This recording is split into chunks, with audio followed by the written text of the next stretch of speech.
Wassail Mutable Signs. So, apologies for not posting and recording this last evening, but after I'd uploaded the fixed signs, the band started playing over there, and because this house is an open house, as in it has spaces where air can always move through because it's never cold even in the winter, you can't cut the sound out. So I couldn't allow their music to bleed in because YouTube will be all over me asking for me to pay money. So I waited until they finished. It was 11 p.m. and then a party started next door. I was told, go to bed. And I had a lovely train dream last night about spirit being with me on a journey and looking after me, which was very comforting. So I'm outside on the terrace this morning. I think I might overheat out here, but I just needed to be outside. It's a little bit dark inside because part of building houses in very warm and humid climates is to have space where the sun doesn't get, but it also means no light really gets there. So maybe there's something about the outdoors that is relevant to all your mutable signs. So what do we do? It's Libra season, and we know that we've got several planets all in retrograde at the moment. Let's get my book so that I don't miss any out. So we've got Jupiter, Saturn, Gaia, Uranus, Neptune, Pluto and Chiron all in retrograde. But from the 6th of October, 6th, 11th, 12th, 17th, 18th, Pluto followed by Saturn followed by Jupiter will come out of that retrograde, and all of these planets are big, massive, global energies. They're not really personal frequencies. Mercury will go retrograde on the 27th. It could be today. I don't know what day of the week it is. Let's see if it says up the 25th in 2 days. So Monday for me. And so we're looking at we're looking at the balancing of cosmic law because of the Libran scales of justice. So we're seeing how I'm going to lay out, if you've watched the other videos you'll understand, but we're going to lay out the base and the fulcrum of the scales, which is the kind of cosmic law in which you find yourself, and then we're going to lay out some sound healing for the panniers, the baskets, and then we're going to lay out some of the raw runes we've been working on together, because I'm trying to explore the raw runes before I move them on to the next stage of development and how they work in readings. And then we're going to add some tarot to tell the story. I am hot for a change. So we'll just keep toweling down. Let's take a timestamp so that we can keep track of this. Also, I just want to say that this, on the 6th of October, we're coming out of the Pluto retrograde season, so the Janus Plutonus that started way back in April, and when it comes out, the Sun, the Moon and Mars will all be at 13 degrees, and they will be, and that's interesting for Mars because Mars will be in its direct opposite sign, but they're all at 13 degrees, and there's a bit of a stellium going on there because Mercury is also in Libra, as is Minerva. So there's a lot going on. Minerva's about wisdom. So what else did I want to say before I began? They're all in a kind of opposition to Chiron. Chiron's at 10 degrees in Aries, but that's our wounds, and so there's something about the healing of wounds, I suspect. But let's see what comes for you. So mutable signs, we're going to begin with Sagittarius at 4 minutes and 30 seconds. 4 minutes and 30 seconds. Wassail Sagittarius. I'll pop that down there because there's not much room out here. It's not a nice big table. So we're going to begin with your bells, Sagittarius.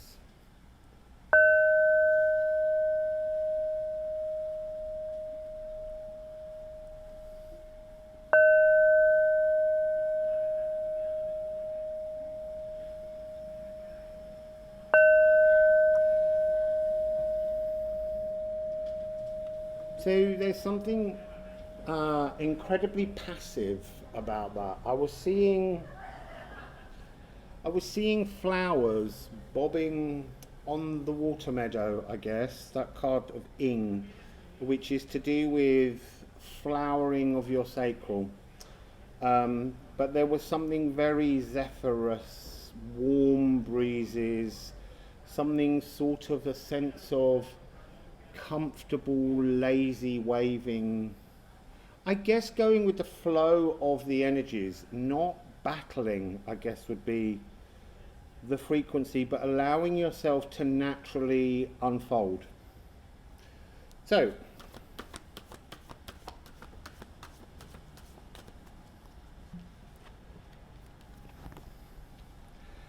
they're really interesting. So at the base of your scales of justice, we have Niflheim here. We have the fog, we have the delusion, we have the confusion. It goes very well with the back wall in this kind of cement grey. Little fly, I know it's one of my friends, but not now. It's very interesting. They've been very absent, my flies here. So have wasps. In the last place I left Portugal in, there were a lot of wasps. Here there's been a lot of mosquitoes, but there were mosquitoes there, but the mosquitoes have now stopped biting me, which is also just interesting. What I'm seeing here as insects are ants, plagued with them. So, the fog clearing, and you have Tyr. A moon sacrifice is what I'm hearing, a moon sacrifice. What do you need to... I wanted to say let go of, but it's a new moon. It's more about what do you choose to regrow is what I want to say. This sacrificed hand can regrow. Anything that you think you've lost can be returned, renewed. Starfish energy, they're saying to me, which is interesting because I don't have any decks that have starfish in.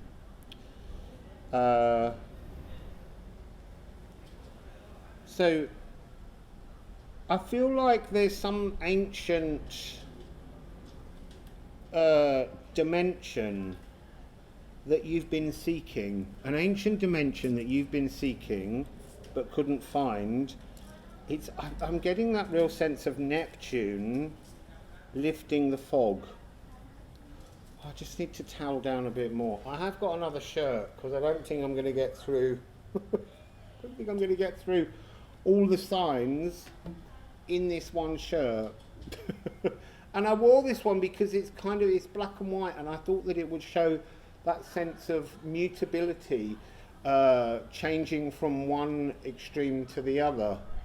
But it's a thick shirt. It's a Breton shirt to keep you warm in chillier France.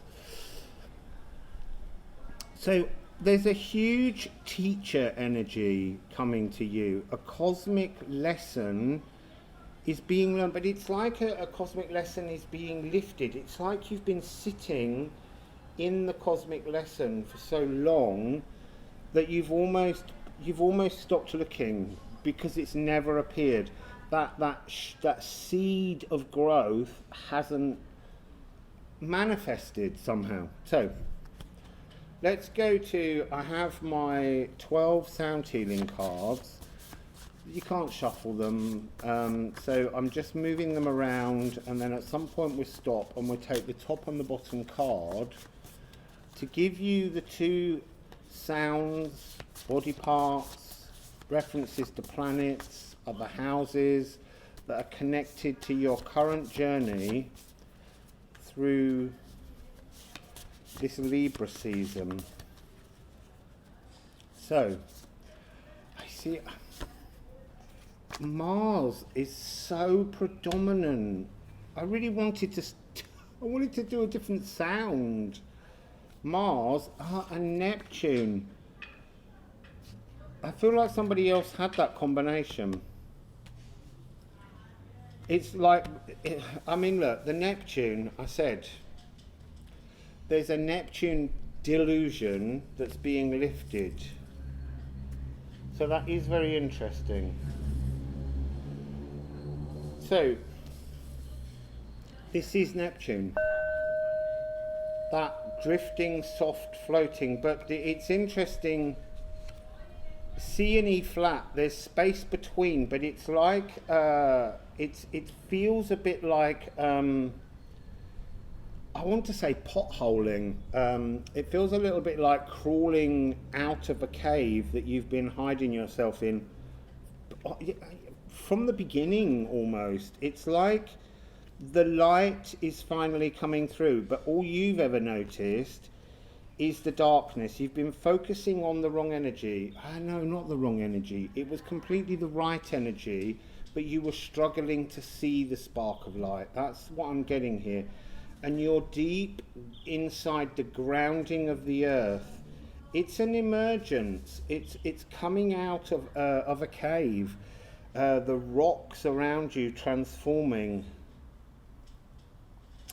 So let's start with C, because it feels like that's the space you're currently inhabiting. Your spirit is somehow grounded, but suppressed, submerged. So they're now showing me an image of a cave with the water, the tide rising.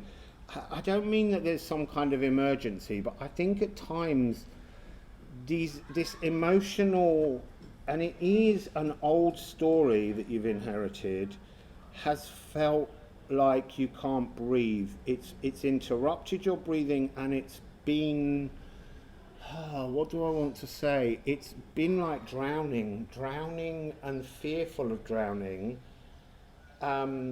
Somehow there's like a fret, and I mean F-R-E-T, which is a sea mist. And that sea mist has been kind of, you know how a cat would weave its way around your legs? It's almost like that sea fret has been weaving itself around your legs, and it's finally receding. The waters are clearing somehow. So let's start with the sea. While I hum the sea for you, I'm going to shuffle the runes and get the message of the energies, the frequencies in your panier, in your basket. The two sides, these two sides that you're weighing up to reach a sort of a balance point so that you can move forwards. So, it's so humid out here.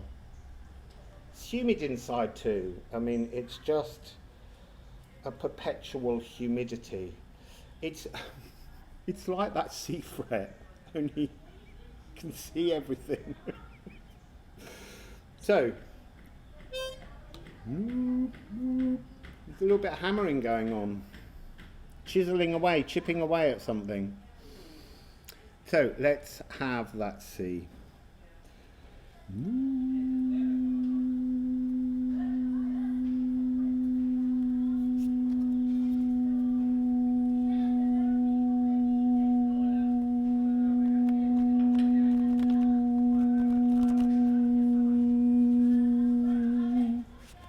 I want to say that there's a lot of noise out here, and it feels,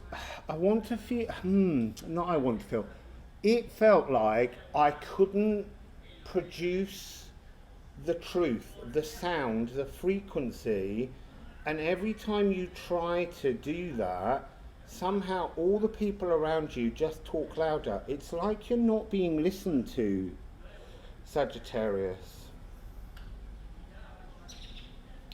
So, let's go back to that and just...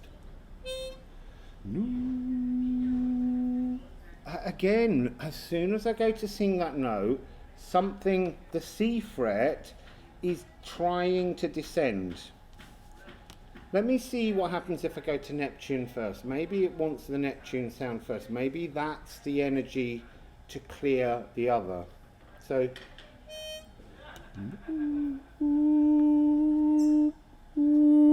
You see, that one feels as though it's trying to overly flatten. So there's something about these two energies in your auric field that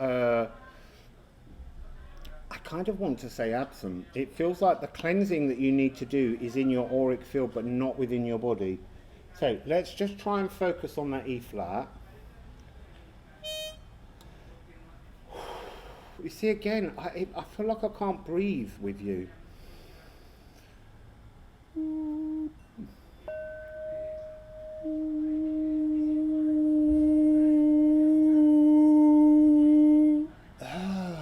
This is really strange energy. Really strange energy. It's not allowing me to form the sounds. I will, don't worry, but I have to read what's going on.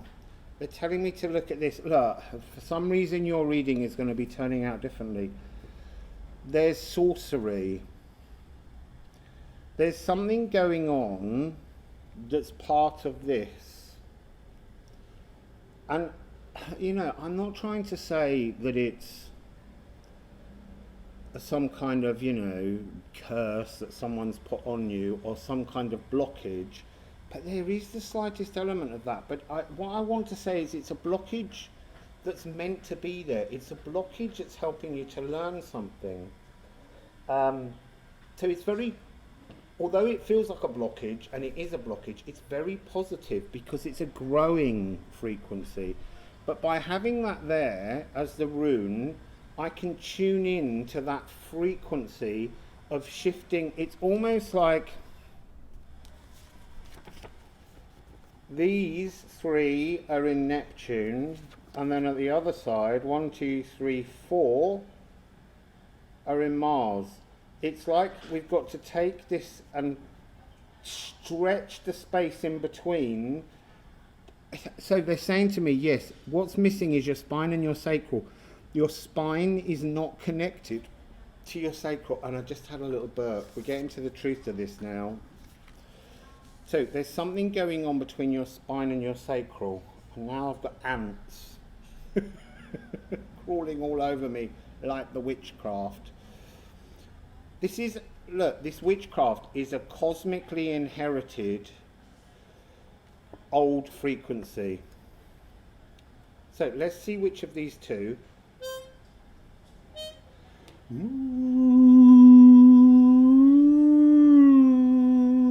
So the Mars is becoming the more apparent, but let me just move between those two to open the space between.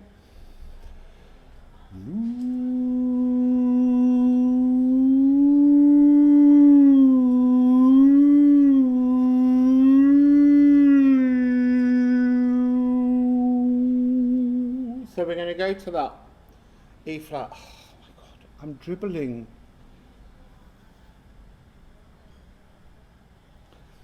It's about 36 degrees Celsius out here, but you've got to imagine being in 36 degrees, standing over a kettle of boiling water that's coming out your face. It's remarkable that I'm here at all. It's really, it creates a real strain on your thoughts and brain. It's very hard to settle into a lot of the work that I try and do every day. But I'm learning to deal with it. So let's go to your E flat.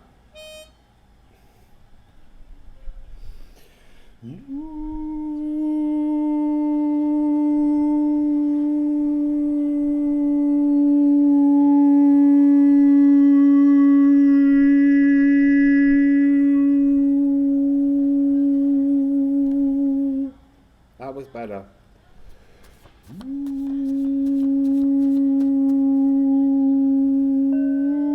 It's dropped. That's interesting. It went to the sacral. That's why. There's something about your sacral that's offline. It's like it's gone a bit wild. Spine and sacral. Let's just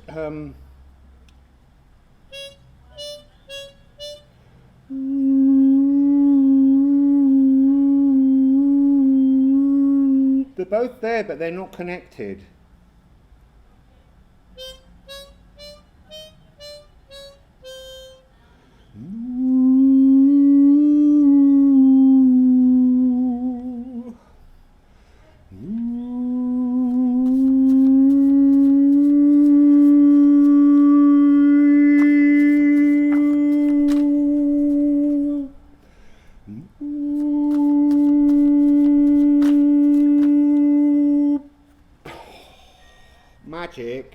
So, they weren't particularly great healing sounds, I will be honest. But they were enough to crack through this and this to achieve what's in that side of your bowl. Oh my goodness. And I've just put this deck down upside down, and here is Logir, Lagu, the cosmic ocean. You are connected to the cosmic ocean, but this cosmic ocean, do you see in the Lagu card, it's surrounding her. It is the fog. Your emotions are your fog. Right now, you're fogged over. So we have in your basket the cosmic ocean, the lagoon, Lagu, 21. And then we have, and then we have you, sacral, and that's the 13th. I just want to say, 1331, just privately almost, to you, Reem. But also, if you mirror that number and make that 12, it is your birthday, 1213, moving forwards. Look, that's just an aside because I know Reem so well. But it's still a message for everybody else. And we've got Flursa, flow, first blood. I am very much getting that as an energy of coming of age as a child, coming of age into a fog that became womanhood. Look, if you're male and you're watching this, it's the same thing.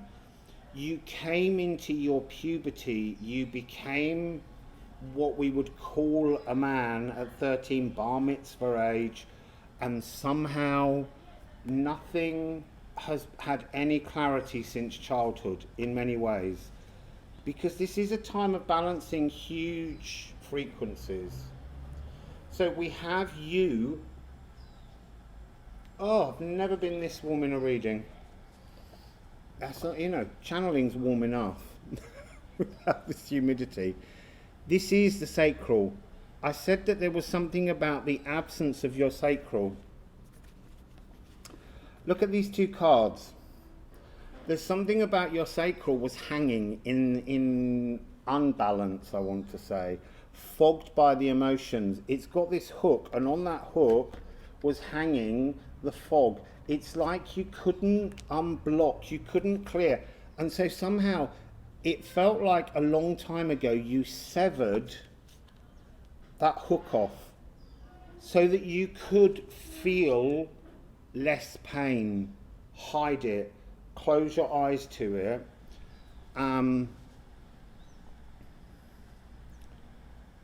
Yeah, look, closing your eyes to it, just floating in the cosmic ocean of a kind of emotional oblivion, trying very hard to resurface, but not knowing how without resurfacing, without pulling that back up. But you can regrow the lower part of the sacral that will ground you into a better place. I'm sort of seeing this energy of being on the ground, but being sort of tied, rocks on you, being stopped from actually getting up and walking your earth walk properly. So let's go to the sea. I don't usually read this section, but when it came out and I saw that on the bottom of the deck, and that was all a complete accident, it was really pulling in that notion of this ocean receding. So let's get the sea, let's ground you.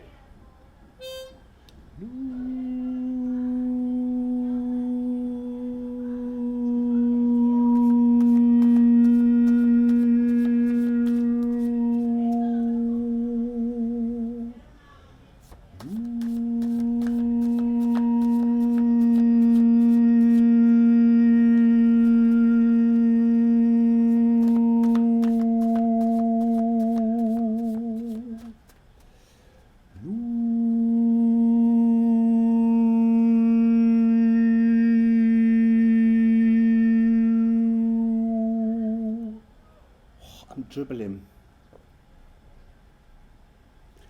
I am getting that sense that I'm not crying, but I am dribbling, and they're making a connection to shedding tears. It's time to shed the tears. Someone else had that. But tears not for a sadness. That's the whole point. It's not about crying tears for a sense of loss or grief. It's crying tears because you can move on now. So the first card, I can't see what the other two are, but this one was showing up. It's it's horse. It's time to move on. It's time to move on from the fog that was the oblivion of emotions. Oh, look, pear tree, surge, pears. I want to say that there's something, this is spirit energy. This is that energy of Mars, Sun, Moon, Neptune, Chiron. This is a moment in time on the 6th of October when you need to sit in a new frequency. It's interesting to look at the motion between move the pieces of your life. So look, if you look at these two runes, MC, Master of Ceremonies, you are the master of your own destiny, but you can see this is this energy here. So this line needs to kind of fall into place down here. So there's something about a support that you use to hold yourself upright. That sense needs, it's like a crutch. It's something that you've been, like a false leg that you've been using to wander through life. It's time to grow a new leg. You know, I don't mean physically, but you need to grow a new form of transportation. And again, I don't mean a cart, but as a means to go on your full earth walk. Stenchness. You're being scented. You're being scented. You're being tested by spirit. There's animal frequencies, wolf energy. It's got to be wolf energy. It's actually, to you, this current moment, feels like Fenrir, the wolf, has arrived and Ragnarok is taking place. And the wolf is biting away at that leg, that support network that you have around you, so that you can actually grow and surge and transform in High Priestess energy. 14 is very much an energy of an inevitable spiritual frequency coming in, which is the cosmic ocean, the Akashic records. You've got two choices. This one is kind of, it's more colourful. That's the world that you naturally live in. This one, being one of the raw runes, has been stripped of all unnecessary emotions, all unnecessary fears, so that you can move on. So let's get the tarot and see what the story is that runs between these two frequencies. Fascinating story. Oh, the front of my t-shirt is just sodden. But it's sacral area, bleeding, weeping, washing through. That's interesting. That flew right off the world.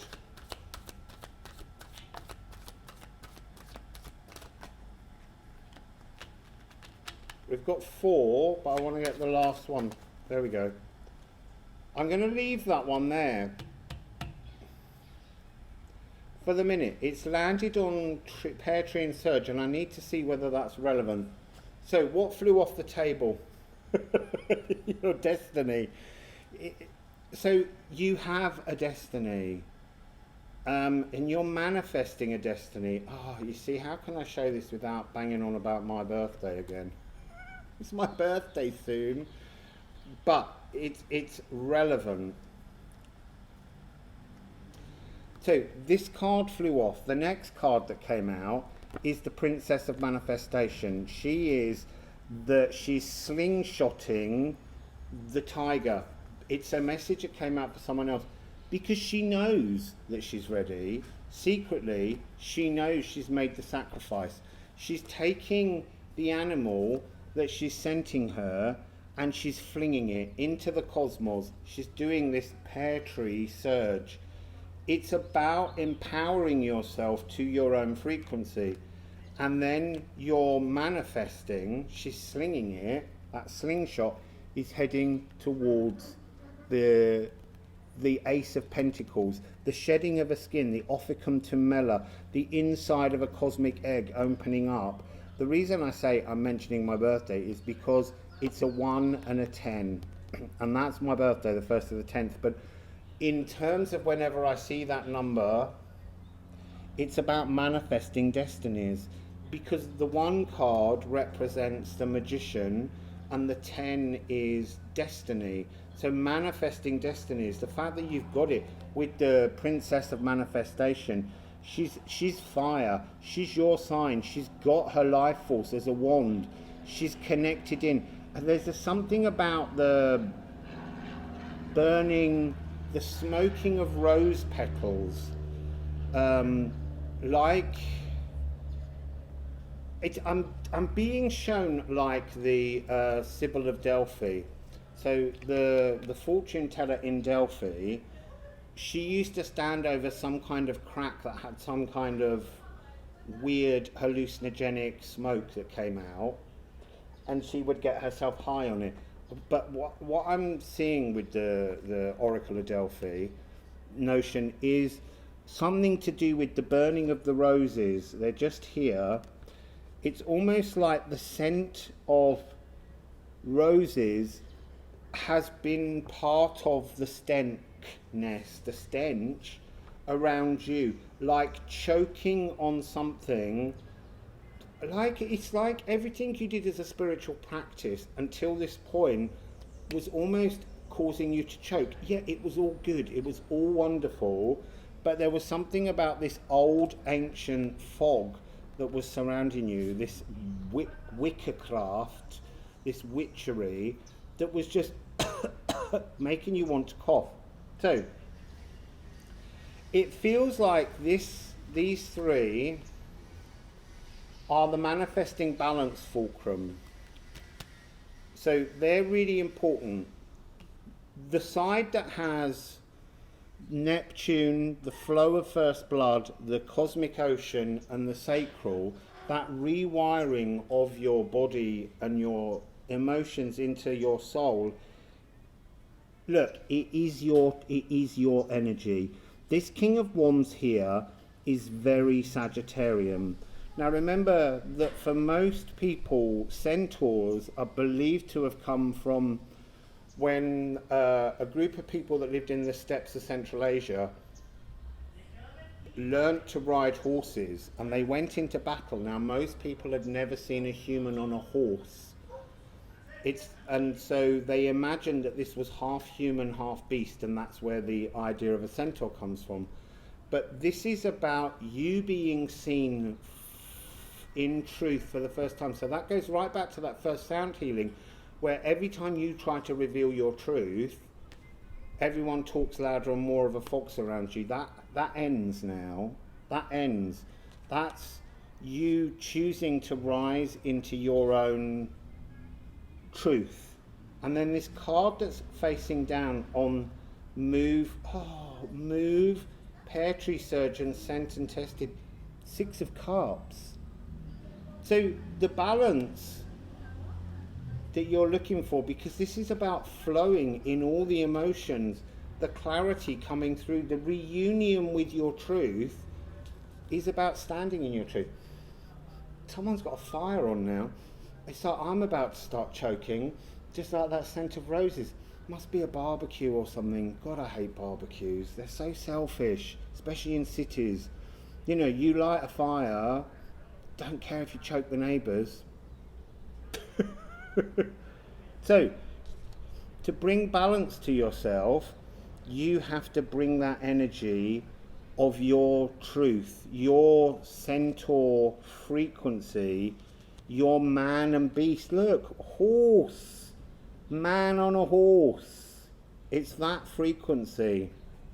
Come out of the ground. Regrow your centaur truth. Okay, so that's your reading, Sagittarius. Your mutability. I'm so dripping.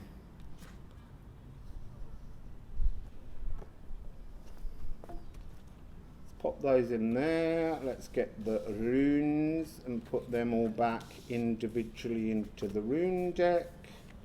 Even the little bit of cloth I've got on the table is now beginning to take on dampness. Never mind stankness, dampness. I'm so glad I've bought another t-shirt because I know I could almost change it now, but if I do that, I've still got 3 readings to do and I'm not going to get the solution I desire. I might get driven inside yet. I get the feeling there's a load of loud music about to kick off.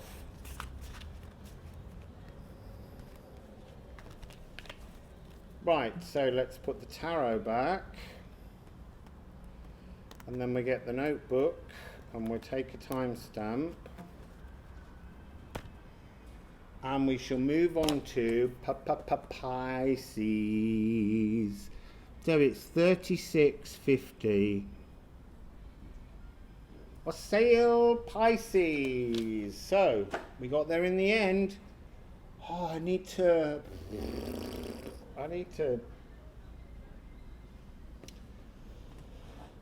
Oh, my legs are dripping. My front is dripping. We're on the water, the mutable water, and it's certainly mutating itself out of me. I feel like that character in one of the early X-Men movies where he was some senator and he got turned into some kind of weird fish creature and then he just burst into water. That's me right now. So, bells, Pisces.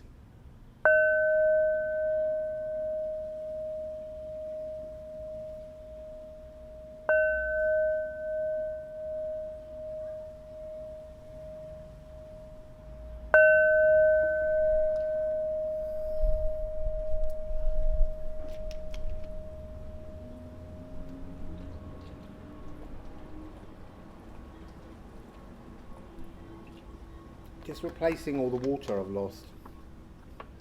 Right, there's a distinct distortion of horrific proportion. A little bit of a poem there for you. So the first bell,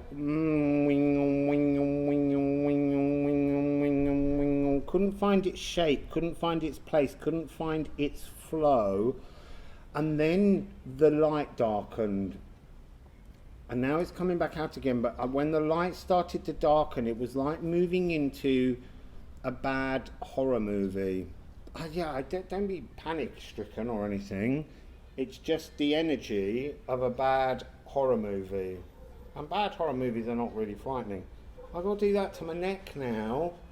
And I've also got to just do a little bit down there.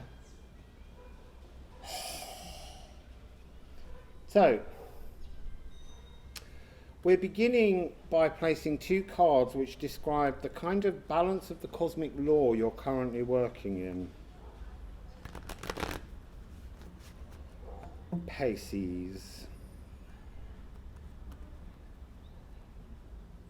You've got the protection of Vanahamir on that split.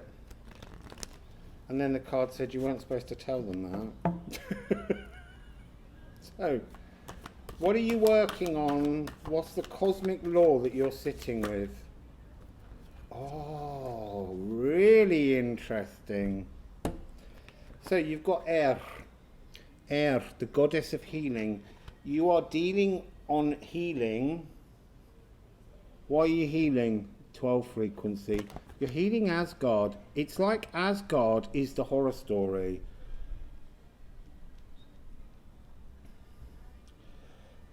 There's very much an energy of, I want to move my legs, excuse me one sec. There's I feel really uncomfortable. You must be feeling really uncomfortable. It's like a healing of lost energies. energies that have been trapped, energies, I want to say that's what the horror story is. You're healing land and then healing people. You're healing the genius loci that heals you and heals others. Cleansing, smoking the pathways, the ground, the energy of plants and trees, the natural world. Somehow you're working on healing the space in which you exist. Okay, because there's a sense of Asgard barriers all around you. So I have my 12 sound healing cards, and I'm kind of rifling through them because I can't shuffle them. And at an opportune moment when I'm told to, I'll stop and I'll pull the top and the bottom cards. They said that's it. So the top card, Crown Chakra. B, Gaia, Uranus. It's in Taurus. So if you're someone who has placements in your birth chart in Taurus, that's going to be what's weighting down part of one of your panniers, your baskets that are out of alignment. And then the bottom card is the moon, A and B. A and B as a sound for me are about esoteric downloads, but they're also about something very comfortable, very inevitable, very like being wrapped in a blanket. I'm sorry, I have to keep toweling off. It's so warm out here. Usually try to wait to do these readings when it gets cooler, I was going to say, but it doesn't really. But I try to observe when wind might pass through so that I can kind of grab that space, but I'm just absolutely dripping wet. Anyway, enough about me. Back to the A and the B. Third eye and crown. You see, it's really interesting. It's like you're bringing in esoteric information that you can't quite align. So universal consciousness and your own intuition of the space around you, but none of the frequencies other than the fulcrum at the top of the scales of justice. I know this is a representation of heaven, but it's heaven on earth frequency, genius loci. The energy of the spirit of place is what you're trying to bring balance and healing to. I mean, in your conscience, you understand the balance as you heal this moon, this crescent moon has the consciousness of the two crows and all of the herbs hanging. You have everything you require to bring about this balance, but somehow it keeps rocking from side to side and you can't somehow bring it to level, to connect it. There's a space in between these two notes. And look, it's A and B. It's the beginning of everything. It's going back to what started. And we've also got Asgard. It's... sorry, they're just saying to me... I need to look at something. A, B... There's an anagram that involves B-A-A-E and maybe IR. Briar. Briar? A briar. Ah, there's some...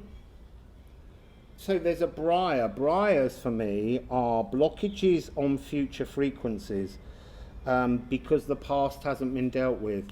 The Asgard 12 frequency needs purifying because it's actually blocking the pathway to not just your future but every future, and somehow you're coming in to heal the energy of place because the history of place has toxified space. There's a lot of poetry coming out in yours accidentally. So, we need to sing these 2 notes. And while I sing the notes, I will shuffle the raw runes.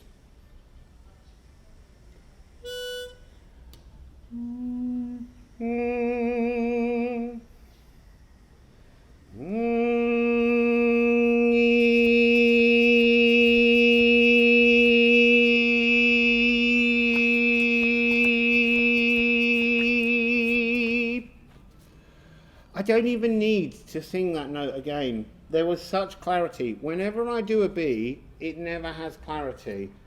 And actually, you had your 2 cards fall immediately. And they're really profound, changing energies. We'll come to those in a minute. But always that note gets stuck in my throat. It's very uncomfortable. Your connection to your consciousness through the galactic center of the universe in Sagittarius that we've just done,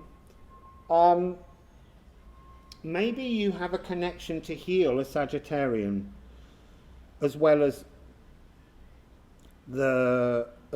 places that have Sagittarian energy, and as well as just the genius loci, the spirit of the space around you where you live. You've got to break down the rules, the walls of the space in which you live. Let's go to the A and shuffle. But I just want to say that's a really clean understanding of the consciousness that exists that you have right now, Pisces. Also, the moon will be at 13 degrees when it's a new moon.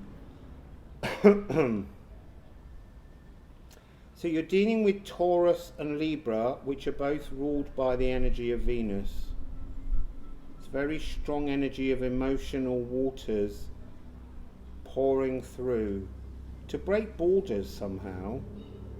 So A, third eye.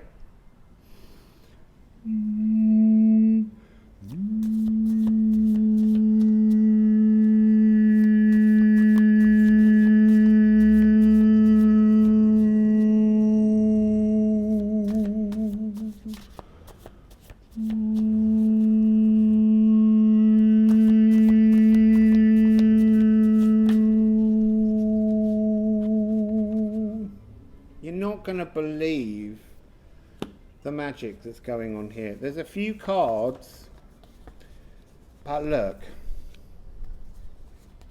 static 12th frequency, Asgard, and then when I said that there was the word briars hidden somehow within the cards, briars, Skuld, Towardness 32. And you also have Björk, which is to begin. It's the poplar tree. And they're telling me that that one belongs in the middle and will become relevant. I'm not to really read it yet until the tarot goes with it. It's creating the stand on which everything is based.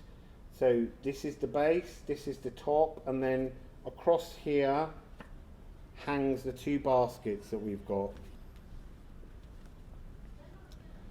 So the 2 baskets, let's begin with the third eye. The third eye is 3-dimensional intuition. I wouldn't normally call it that, but that's what they're saying in my head. Third eye, 3-dimensional intuition. Crown chakra, 5th dimensional intuition. So that's just something new. So you're observing the static needs that are blocking the pathway to the future. It's 2 versions of Dej, which is to dawn and to rebirth, but it's also the outerness here, this outside edge of it is also the moment of the now. Inside is the Genunga gap. The void is held within this space and it's blocked. This is the future pathway is blocked with the briars. What do you have on your cosmic consciousness? Weathercock. So this is vane, fluid. This is to move like a weather vane on top of a building. But it's talking about, there's something about, in order for people, society, authority to maintain its bordered control over people, it changes its direction at the flip of a coin almost. And you're trying to take this frequency, it's like the seed of 13 frequency is being held out of place by authority, by 12 frequency, by Asgardian fears, and you're actually bringing in Waterkafal. Can you see how these two energies need to turn down and roar into the earth to make soluble all of the falsehoods that surround life, society, freedoms? They need to fall, and then the seed can cascade and be carried down the river to grow again. This is often, in the Anglo-Saxon, it's poplar tree. In many other Thutharks, it's actually the birch tree. And after there's been a forest fire, birch are the first trees that re-emerge. And so it's about the speed with which you can bring about a re-emergence for people. This is very powerful, healing, magical energy. It doesn't feel... It feels like, really, as I'm telling you all of this, it's like you knew this all along.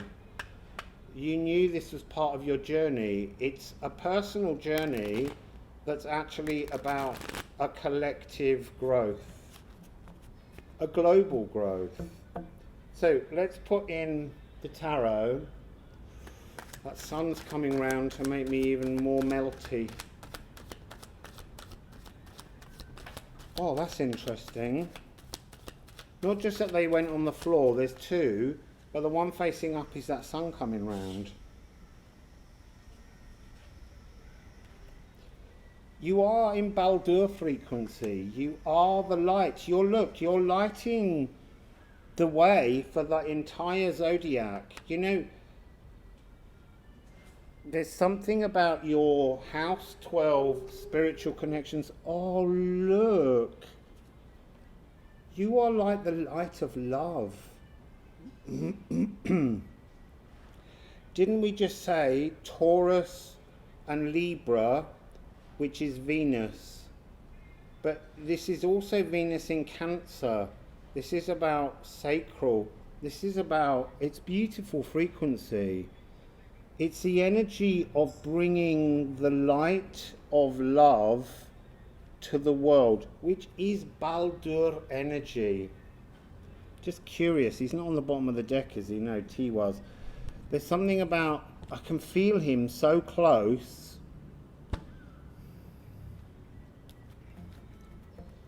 So, what's in the middle? Or if they fall, there's two. What's in the other panier? I feel like that's... Right, so we've got all three cards. So the one that got stuck is the inability to have a harvest, the failure to grow because the future's blocked by the past because you've not cleared out the present. You know, you need to watch the Norns reading that I did. 7 and 6, yeah, it's 13 frequency. You have to apply fluidity, flow in the real world. This is Pentacles and Pentacles. This is Moon in Taurus. You've got to bring the Libra Moon into the Taurian energy. You've got to combine your abilities to bring balance. You've got to accept your truth in the world. And then this is Saturn in Taurus. So this restrictive energy, there is Taurus is fixed earth. This is earth. You've got to unfix the earth. That's how you work on the genius loci. You have to unfix the earth. You have to heal the dragon lines. You have to heal the song lines. You have to bring the light of love to the world. Not too much pressure. And then what's in the center is, I want to say it's sap rising. I'm seeing this as explosive, passionate frequency being driven. I'm very much, there is this frequency of Leo. You might want to have a little look at the Leo energy reading. Leo was all about having lost your way during lockdowns and during the experience of COVID because you couldn't be your true self somehow. But and theirs was about rebirthing their psyche. There's something about that energy. It's like the new poplar tree. Poplar being the populus as well. I know it's not spelled the same, but being the birth of a new frequency to help heal society is your frequency. So that's yours, beautiful Pisces. Gonna have to change my shirt now for the last two readings. So let's pull the cards back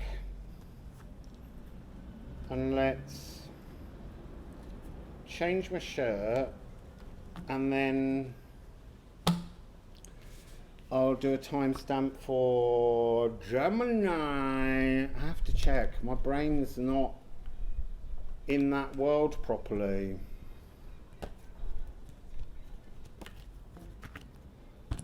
So let's put these two back in amongst the sound healing cards. And now let's put the runes back. So there's a lot more work to come on these runes, but I'm needing a short while to practice and play with them to see how they're working in readings. And Olga's got so much work to do to move them on.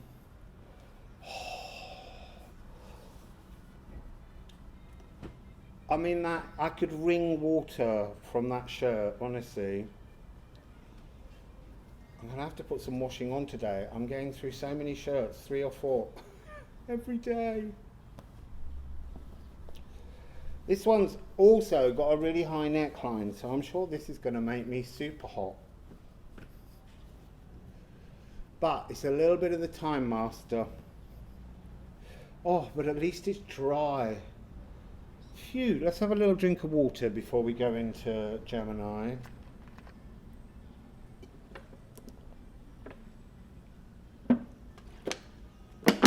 Just so that I can sweat some more. Right, so the timestamp for Gemini. Oh my god, these are getting longer and longer. Gemini, 58, 52. Wassail, Gemini. So, let's have your bells for your reading.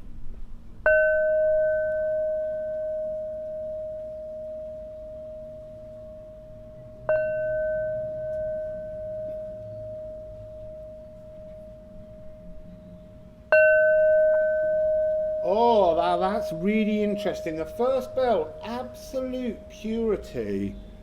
Save space, your disc is almost full. Just gonna have to keep going. I don't know how to get rid of that. Let me just check. I emptied the bin.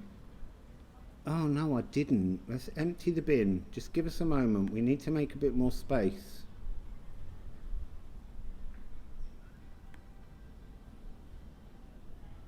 So your bells, I just want to say, the first one, purity, the second one, stumbled, the third one, rammed itself in and then closed up on itself. Maybe that's this energy. Everything comes through for a reason. And then I just saw the time as 10001. It all went binary. The bin's still trying to empty itself. It's struggling to empty itself. It still hasn't emptied itself. So there's something about your bin being full. There's something about you being full. Too many thoughts, too much going on. I'm not sure. So let's move on, because I'm going to have to start pushing forwards in case we run out of disk.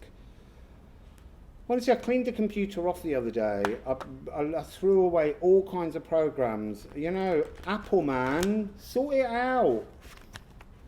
You know, we pay you a lot of money for computers and you don't put the space on it. And then when you do put space on it, you take it up with your upgraded programs, and it's just unfair. Sorry, that's an aside. It's obviously got something to do with Gemini frequency. So these are the two cards that are the cosmic law of balance that you're working between. So the base of your scales of justice, you've got Yogman Gandir. This is life path. You're experiencing a tangled life path at the moment. We often talk about the Ouroboros or the Ouroboros, but I like to call it Ouroboros because there's something I like about the 3 syllables that I don't like about the 4. There's 2 tails on this, and it's like having a confusion. There's an endless cycle of confusion coming out of this card, and you don't know which of your twins is the relevant one to bite the tail of. And then we have Irwar. This is also that energy of up and down, up and down, up and down. There's a real sense of confusion, absolute confusion, and it's about decision making. You can't just keep talking it through, Gemini. You have to make a decision. So that first bell had that clarity. The second bell was the stumbling, the not knowing which way to go. The third bell, it's like, I know if I make that decision, I'm going to pick the wrong one. You can't pick the wrong one. The one you pick is the one you were meant to pick, but you have to make the decision. So let's pick your sound healing cards, Gemini. So, Gemini. I've only got 12 cards, obviously, for the 12 notes that we used. So I'm just kind of shifting them all around. And then in a minute, I'll stop and we take the top and the bottom cards. And I try to look away so that I don't choose. What have you got? Oh, look. Chiron. Chiron is at 10 degrees-ish. 10 degrees of Aquarius, of Aries. And then your bottom card is the sun. It's life force. It's solar plexus. Right, that's a confusing little energy. A sharp and E. Right, this is the midpoint. This is the devil's interval. There's something of the frequency of confusion, of fearing to call in the wrong destiny that exists within you, and it interferes with your nervous system. It's like even when you're enjoying yourself, it's like questioning, did you make the right decision? It's having 2 heads and never knowing which head to listen to. You can call it the yin and the yang, the devil and the angel. You can call it what you like, but it's the 2 versions of your consciousness. And I've often said this, but they're one thing. They're not separate, but you're told you're the twins and that there's some kind of separation. They're identical twins, but they show you the extremities of your balance. They show you the energies of your yin and your yang. And rather than thinking I have to head one way or the other, think of them as a washing line. Oh, let's just use this stick. So you've got 2 extremes. You've got a darker side and a lighter side. Whereabouts on this do you peg decisions? You don't peg a decision just at one end or the other, but that's the energy of your life path, destiny choices that you keep bringing up as a blockage that makes your nervous system suffer. It's like a primal wound of being Gemini. Whereas really, where do you peg your solar plexus? Where do you peg your life force? Where do you peg your joy? In the middle. Smack bang in the middle of it. Because you need to encompass both ends. And that is the middle of the soul, the sacral. So, let's do the sound healing notes. And then, while I do that, I will pull cards from the raw runes to go on them.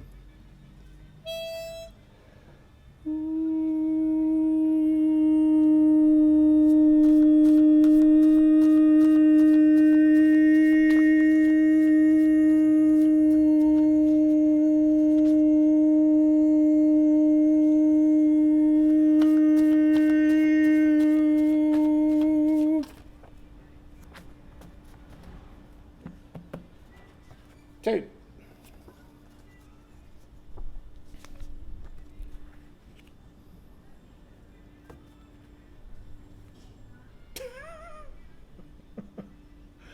oh dearie, dearie me. So you've got weathercock, and as everyone always says it wrongly, pawn, thorn.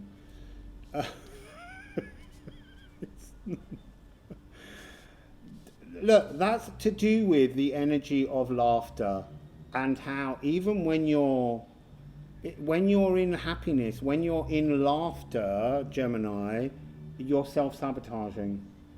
That's really fascinating. It's like even when everything's flowing completely perfectly, you misshape yourself so that you can't fit in. That's really fascinating. So let's go down to the A sharp of Chiron. Can hear distant mariachi trumpets, and I hope they're not being picked up by the speaker at the microphone, because I don't want to get stumped for loads of cash or have to remove this video. It's got some lovely messages in.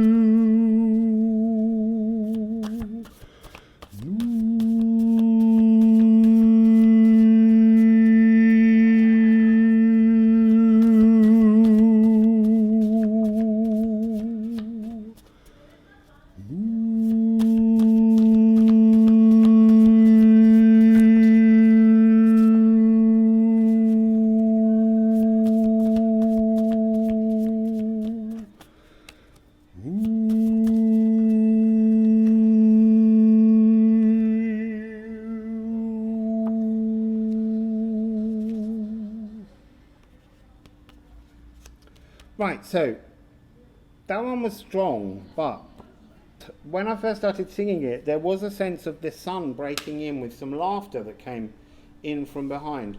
So what do you have? You see, I feel like this card is the point. It was the first one out, but I feel like really it belongs to here. It belongs to the point that talks about the balance, that line that we've just talked about. Where do you peg your energy?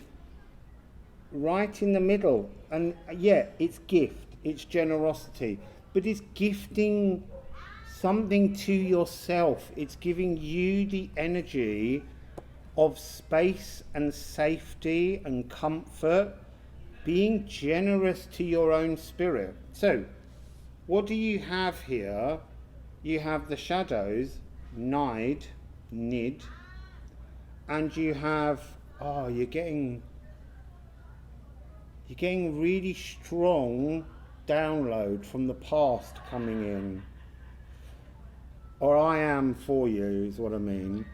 You've got poplar tree, Björk, to begin something. Your shadows are the beginning of your traumas, but they're also the beginning of your gift. Oh, that won't go away. I have to tune into it for a minute.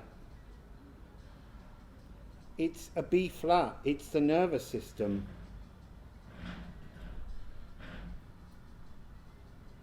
That's it. I've got rid of it.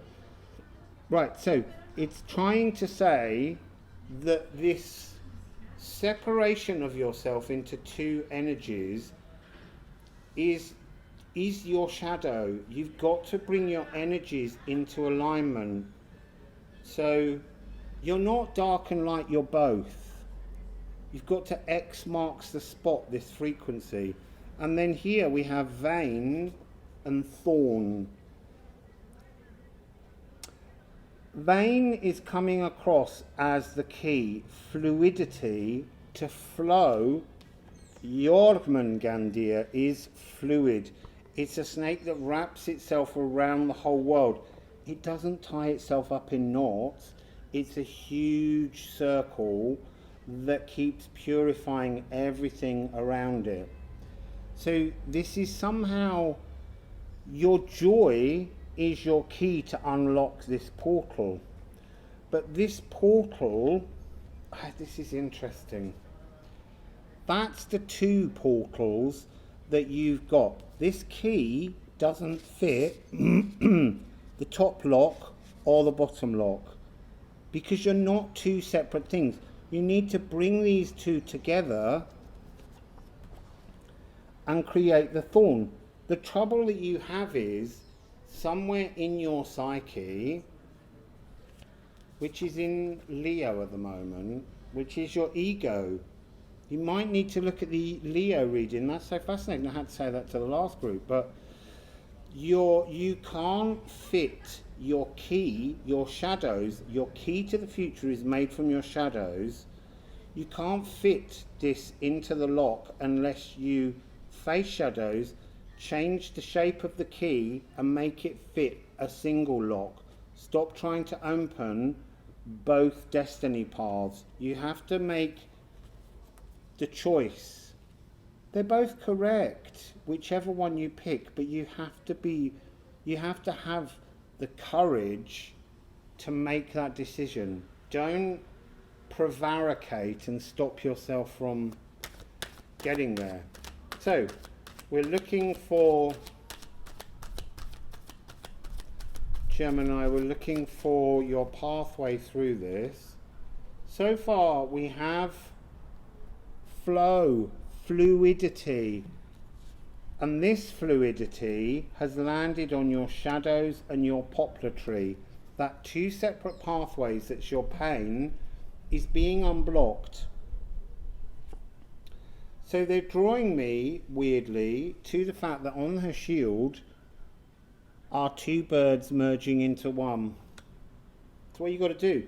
You've got to merge your separation into one frequency. Yeah, and then that action will hold down your shadowy nervousness.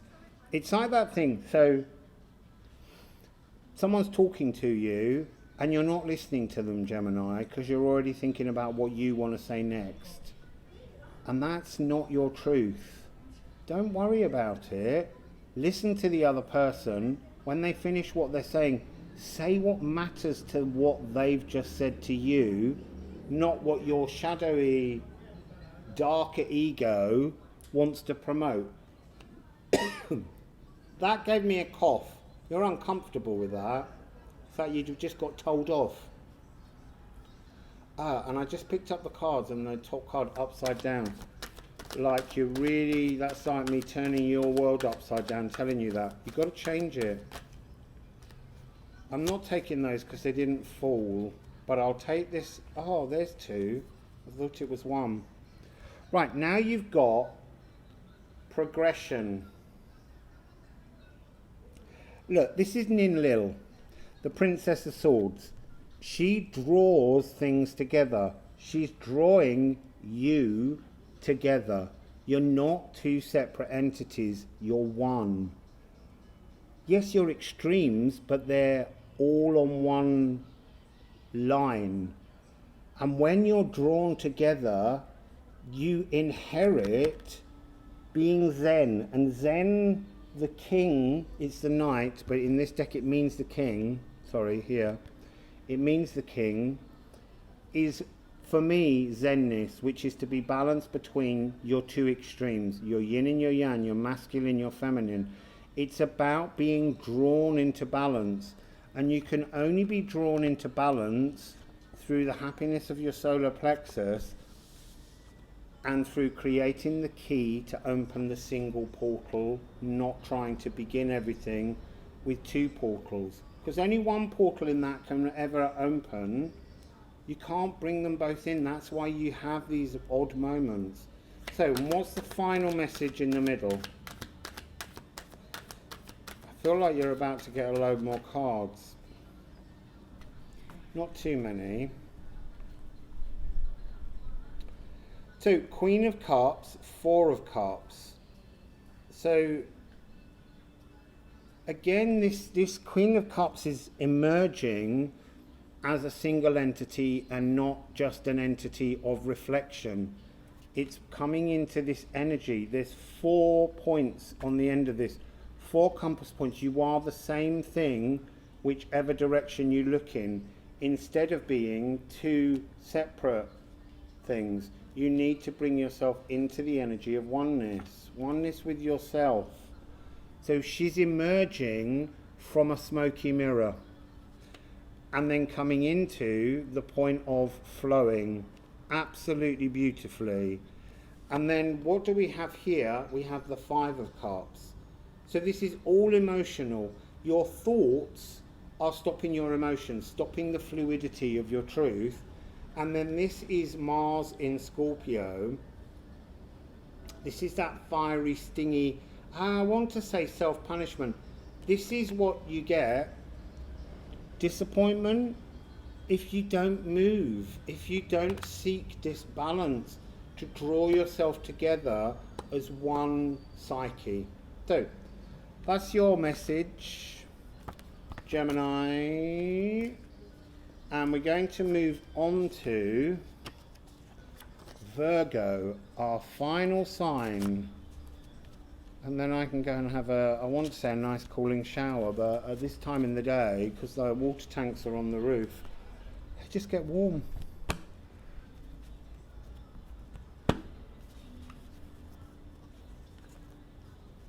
So,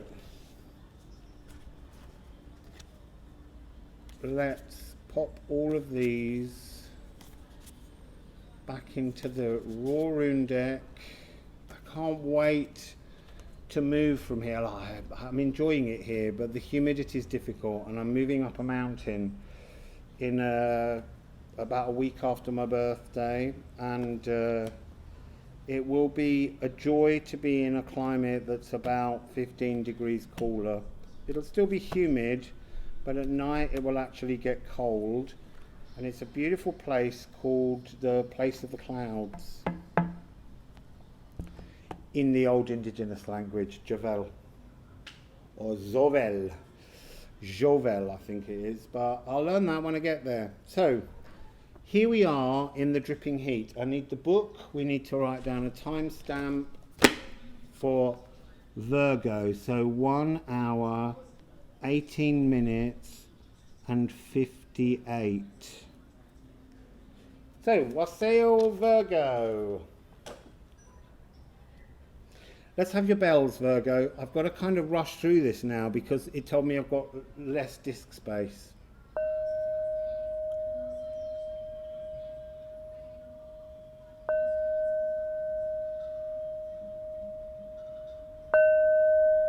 Are you actually there, Virgo? They were the most shy and timid dings I've ever heard. You know, look, Virgo season's been incredibly dramatic. It's not your fault. So, yeah, there was a sense of massive timidity. Maybe it's a kind of fatigue of the fact that your birthday season's just, there's a truth in this because I've just had another burp. that your birthday season's over and you're feeling a little bit flat at the idea that there's another year to come. That's not the way to look at it. You've just entered your solar return and there's all the excitement to come. So this has got something about how you view the world. Right, so at the base of your cosmic law balance that you're looking at, you've got Jotunheim, the giantness, the hugeness. Oh, look at the top, you've got Odin. And I just want to say, not taking it as such, but you've got Hagal. I am taking it. It's like there's a very strong point to what's going on. It's huge and big, and it does have an energy based in the frequency of Virgo season, because there's something about your period in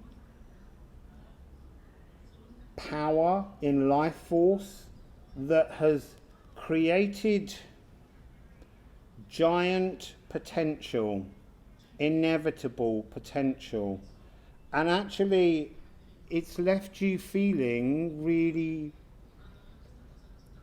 tiny. They were putting the word frightened but not frightened, just overwhelmed by the enormity of what's going on around the world at the moment. The mutable earth, you are the mutable earth, and the earth is transforming. There's something about this Odin that looks like spirit rising from a mountain. But also Odin's about polarity, stretching open something. You are the mutable earth that's created the space with Gaia, Uranus, to transform the fixed earth frequency from one to another new. So you're dealing with, your magic is this giant ability to mutate things. Interesting. So we're now going to towel down.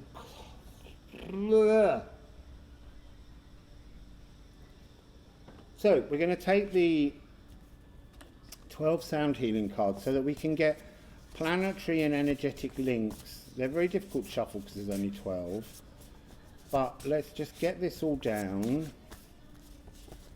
And let's see, I'm going to stop in a minute without looking, and I will take the top and the bottom cards as the two panniers that you're weighing up in your life at the moment. So one more go. Right, here we go. So what do you have? Sacral. That's interesting, no one's had the sacral at all. In fact, Sagittarius had a distinct problem with their sacral. And then on the bottom, interesting, this one's coming up a lot. Chiron is in Aries at 10 degrees, and Ceres is in Gemini at 11 degrees. Now, there's an interesting thing. This is an awakening. This is an awakening. And it's a major awakening. I've got a major third coming through energetically. I feel like your nervous system is wired into your sacral, or needs to be better wired into your sacral. It's interesting because Sagittarius had a problem with their sacral and their spine, which is Pluto energy, the spine. I probably didn't mention that to them, but this is Chiron and Pluto work together.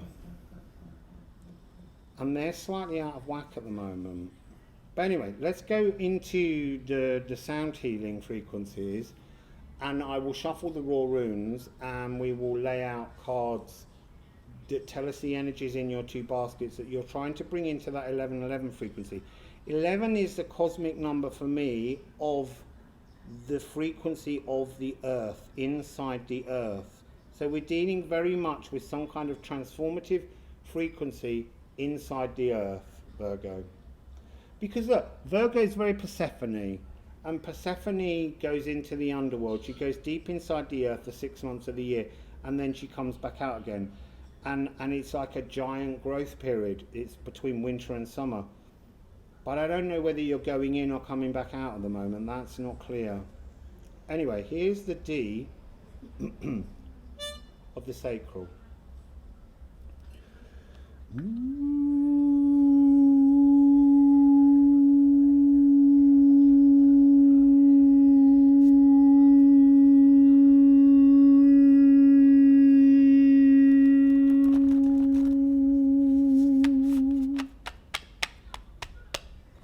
There's something missing about that note. It's not comfortable. You're not comfortable. That's that shyness. You're not comfortable with the next stage of life. And yet it's a big, beautiful energy that's opening. Let's get the note again. Whew. Because it was trying to flatten down to a C sharp. It was trying to reach the spine note of Pluto. Interesting.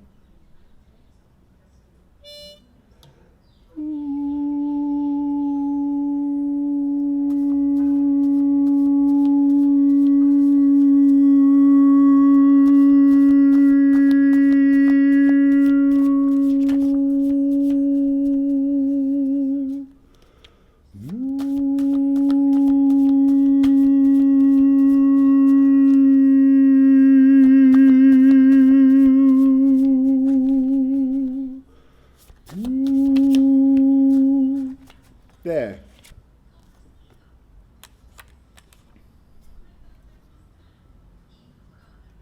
Right, you are creating some kind of magic to bear fruit. Sacral luminous warrior energy somehow. Now let's go to the A sharp of Chiron.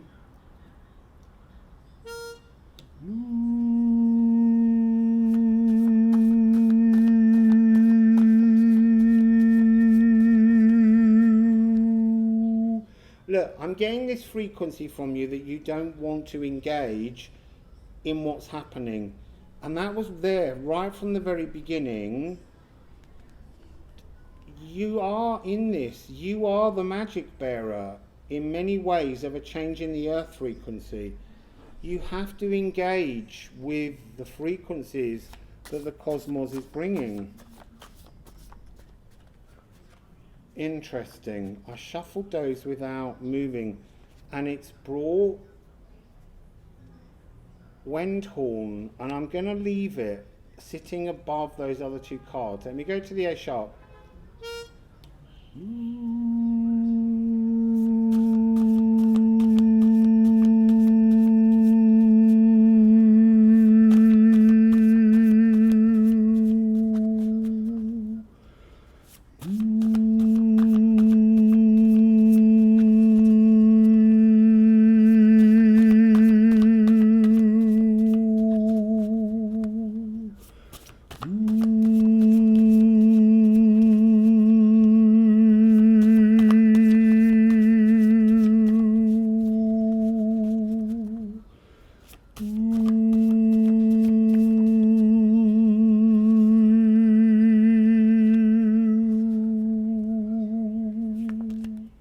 Okay, so that had a much better presence. Like you saw Wendhorn and you knew that it was part of your journey. So, what have you got here? The first card that came out was Tyr, to smelt, to change, to bring this, to smelt. This is very much that energy of lava, volcano, rock, igneous earth, being melted and smelted so that it can be reborn in new form.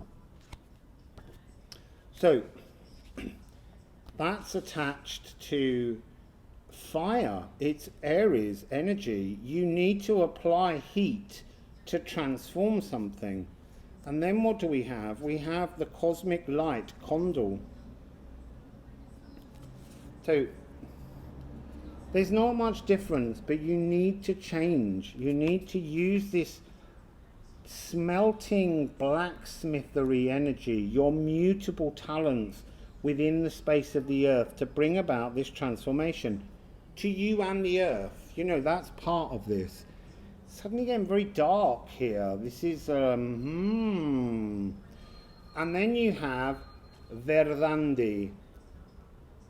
You're trying to reform the frequency of the present, the anwardness. So what do we have? Witchcraft, sorcery, the elder tree, witchcraft. You're trying to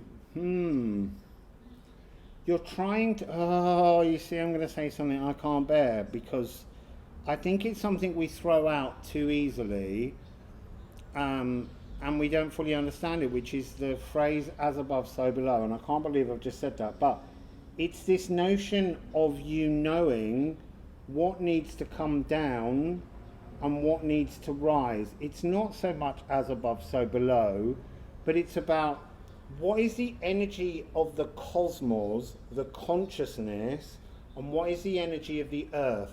And if you open the space in between to create linear time in many ways, it's a process of melting, smelting. You can create an opening, and they're showing me this as the energy of rivers of magma, but they're also showing me as in the mechanical industrial smelting process, how once something's smelted, it rolls into these little tiny things that were called pigs or piglets, and when they cool, they begin to get droplets of water all over them, and that's why you say sweating like a pig, because that's at the point when the metal becomes handleable again, when the earth, when the frequencies become handleable. But somehow you've got to split the space apart, and this is very much Odin's lightning, Thor's lightning, but that big expansive, okay, Jupiter energy. You have to sit tight, my friends, until the 3 planets have all done your thing. That's why it was trying to get to Pluto. Pluto comes first. Saturn, we're not seeing Saturn exactly yet, but then Jupiter.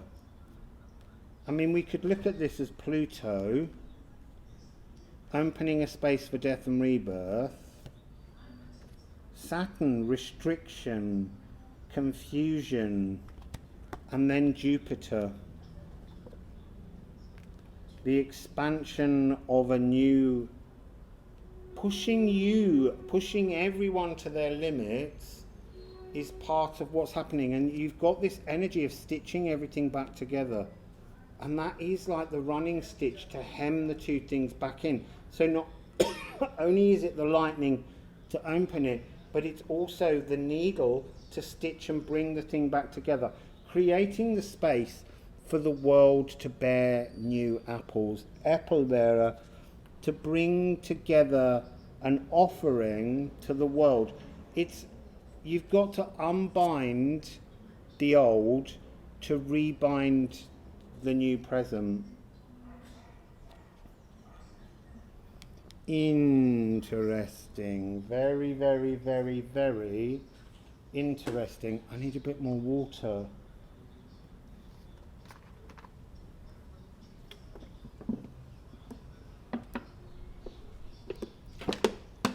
Oh, my goodness. I just felt a breeze. It's very unheard of here. So, let's get your tarot story that is the balancing fulcrum across the top.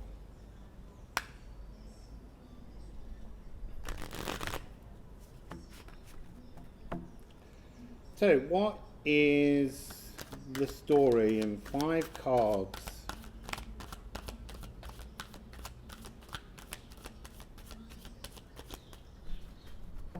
We've got 4.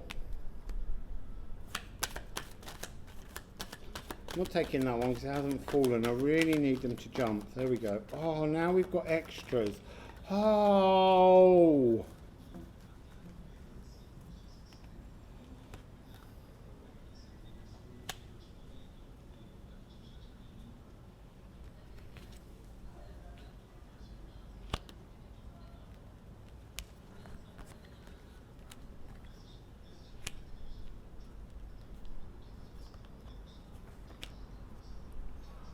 Right, so I don't know what order to put these in, but we're kind of looking, now I see.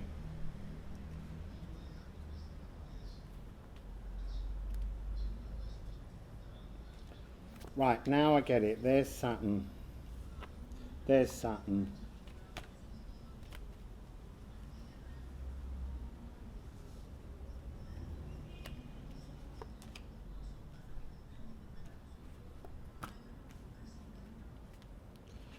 Just bear with me because I'm being asked to move these all around because there's something going on.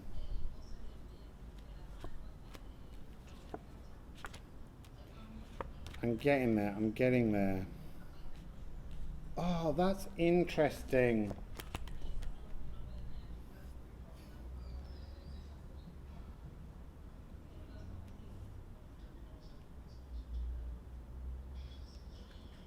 I get it, I get it, I get it. Right, so this is not so much a journey as just a series of parts to your your frequency that you're dealing with. So Saturn in Pisces and Saturn in Taurus, the failure of toxicity is the old world. This is what you're opening space between this energy to bring change. Saturn is helping you. Saturn is helping you to pull apart with that kind of Odin energy coming down to create a space between to make the changes, to bring the changes. And then you have all of this fire over on the side with Tyr, smelt, Condor, which is Kaun, which is very much the energy of divine spark coming from the cosmos, to clear space in between to create something new. So you have here the Knight of Wands, the Princess of Wands, and the Tower. All of this fire is to smelt everything that was known before down, and somehow it frightens you. And yet on the other side, where you're opening with this witchcraft magic, this sorcery, you're opening something to bear fruit, and you've got the 8 of Wands with the Wheel of Fortune. You're bringing in this frequency of Wendhorn, but there's something about how you've got to unbind to bring in something bigger than the Wendhorn, something that's a new destiny that's rolling through. And this feels that you're working on some kind of magic that's part of a destiny that you have that's bigger than just you, and that's why you feel shy. It's like you've got to go in and tidy up the mess. I know that's so Virgo, but it's almost like really you want to do this, but you're a little bit overwhelmed by the Jupiter Jotunheimr size of the task. It's not a difficult task, it's just about allowing your consciousness to accept the inevitability of the change from something that's toxic and selfish and failing, full of the old energy of Saturn rather than the new energy of Saturn. Hegel is death and rebirth. We've got that real sense of moving through. It's like you're anchoring a new sacral for everyone. That's interesting. Anyway, that's your reading. We're all done. I can maybe go off now and have a shower and feel a little less warm.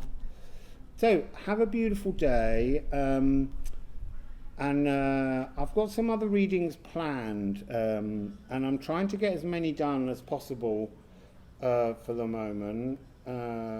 So that, because I'm going to have a period when I'm moving, it's going to take me about 24 hours to move. That's how enormous Mexico is. And when I move, I want to be able to get back to the runes, because we've had to slow down on those briefly recently because it's too humid to think properly.